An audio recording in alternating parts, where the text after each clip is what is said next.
This is an introductory video to matrices. In this video, we're going to learn some of the common terminology that matrices involve and also learn how to do some simple operations such as adding, subtracting, and multiplying by a scalar.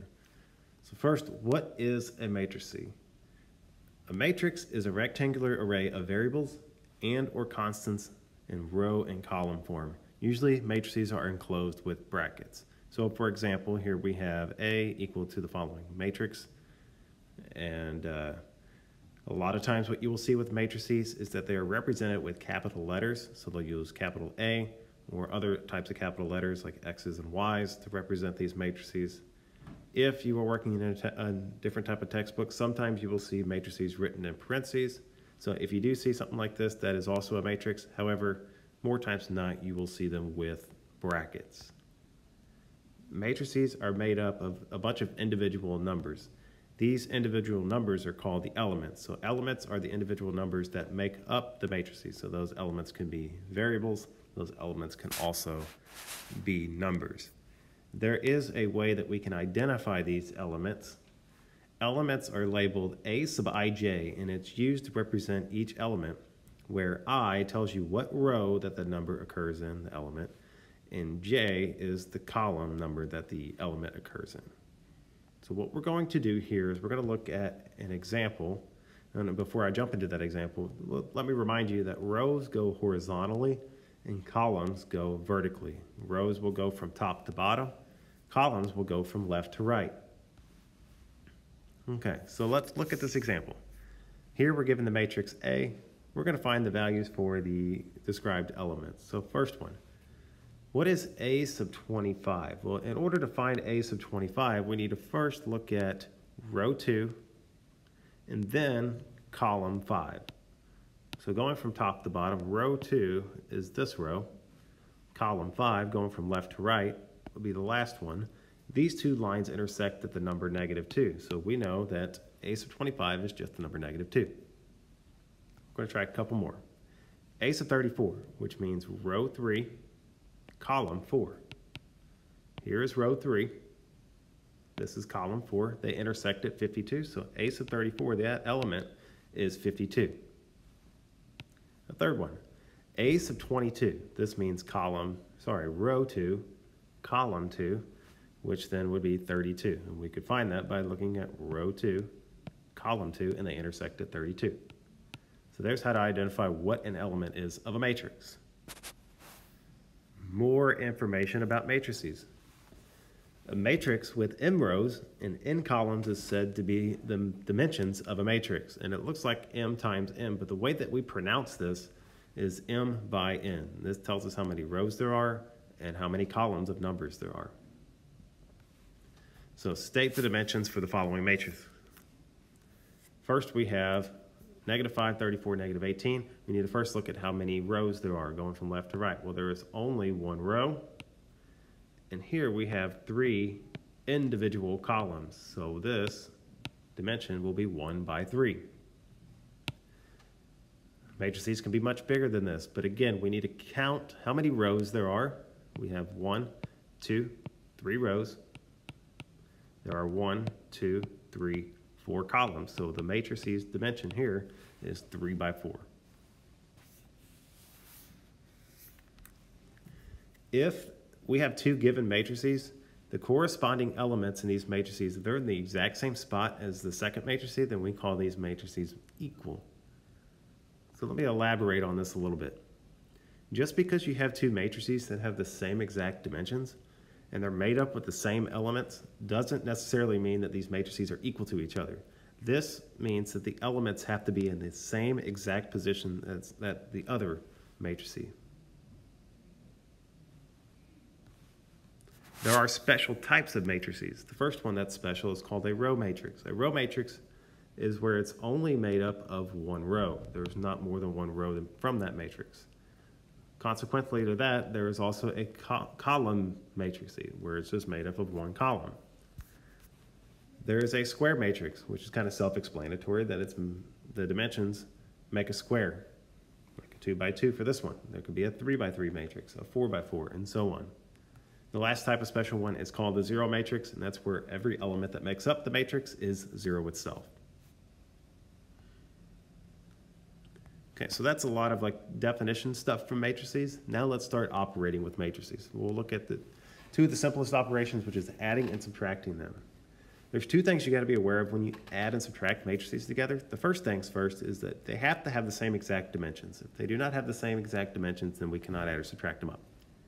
The second thing is we're going to add or subtract, depending on the operation that's asking you to do, the corresponding elements of the matrix. So let's look at another example. Here we have 4 given matrices. We're going to take some of these and we're going to operate them together. The first question is, what is matrix X plus matrix Y? Before we even do that, let's identify what's the dimensions of X and what's the dimensions of Y.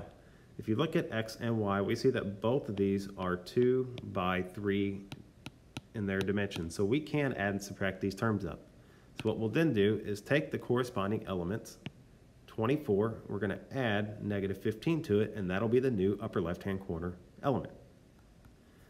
We can take -8, add 29 to it, that'll be the new upper middle element. -3 plus 17, that'll be the new upper right-hand corner element.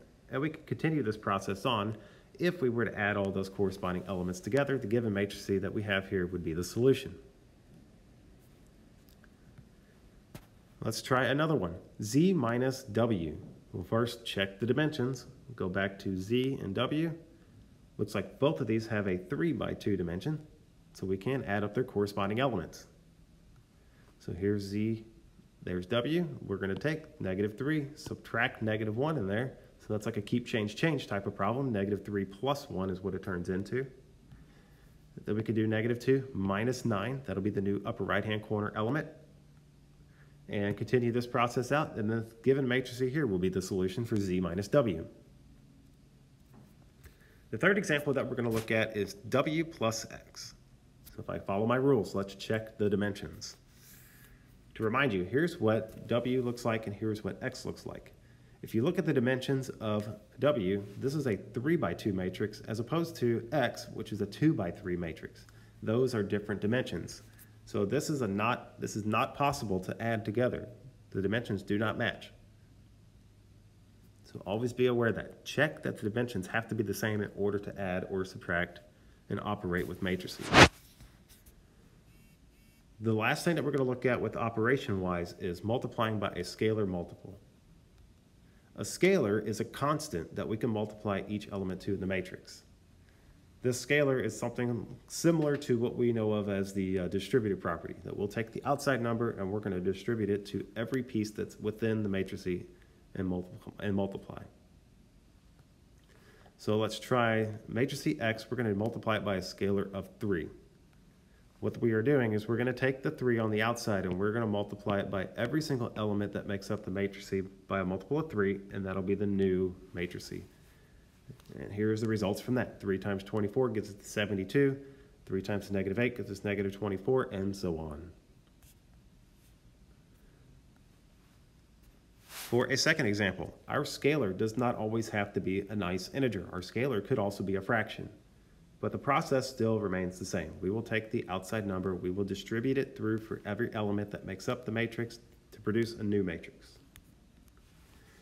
Distributing the 3/4 through will give us some kind of strange looking fractions, but they are solutions nonetheless. The given results here, this is what 3/4 times the matrix W is. Finally, we can throw in some order of operations to go with this. I think we have 2 more examples that we're going to look at. The first one here, it's 4 times W, and then we'll subtract away the corresponding elements of the Z matrix. So if you think back to PEMDAS, multiplication before subtraction, let's distribute the scalar through W before we subtract away Z. So what I have here is the results from multiplying by the scalar of 4.